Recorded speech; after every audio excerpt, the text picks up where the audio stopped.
The state government is determined to push through with its controversial land clearing laws despite a series of coordinated protests today. Farmers and agricultural groups gathered outside Parliament dressed in green to send their message that the new laws will lead to worse environmental outcomes, not better.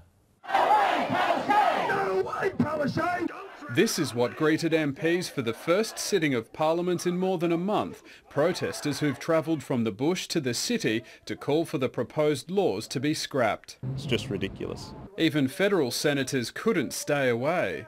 Give us 10 reasons why it has to be done. They can't. In the North Burnett, they put on a breakfast in solidarity. We're not environmental vandals. And in Rockhampton, even school kids joined the chorus. Every family needs a farm. Every family needs a farm. The controversial legislation is almost ready for a vote in the House and is expected to pass, unlike last term. It's aimed at reducing carbon emissions and protecting the reef from runoff by toughening land clearing rules, introducing harsher penalties and extending powers of entry onto private properties for inspections.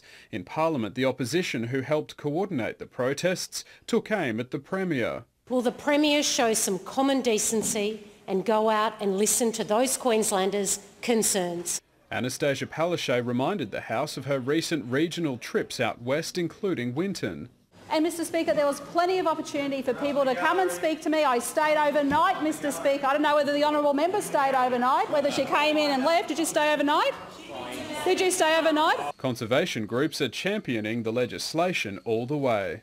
The fear campaign that's been run to say that this will be the end of farmers or the end of food production is just silly and will not be borne out by history. Despite the protests and division, the Premier says the government will plough on with the move, one she says was taken to the election. The opposition's looking to add amendments. Josh Bavas, ABC News, Brisbane.